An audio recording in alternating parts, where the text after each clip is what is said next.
омӯзгорон аз хизмати ҳарбӣ озод мешаванд. Дар Тоҷикистон ба қонун дар бораи уҳдадории ҳарбӣ ва хизмати ҳарбӣ тағйирот ворид шуд. Мувофиқи он минбаъд омӯзгорон аз хизмати ҳарбӣ пурра озод ҳастанд.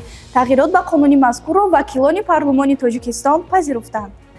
ҳомид ҳошимзода, муовини якуми вазири маориф ва илми Тоҷикистон, дар ҷаласаи парлумон тағйирот ба қонунро муаррифӣ карда зикр кард, ки он ба мақсади баланд бардоштани мақоми омӯзгор ва бартараф намудани норасоии омӯзгорон дар муассисаҳои таълимӣ ворид карда мешавад.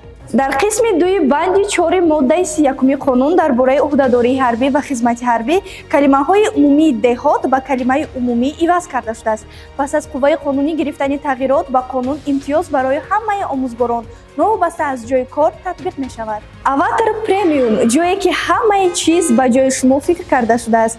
Беинтизорӣ ва сарсонӣ, шумо фақат интихоб кунед. Масъулиятро мо ба дӯши худ мегирем. Моро дар шабакаҳои иҷтимоӣ пайгирӣ намоед.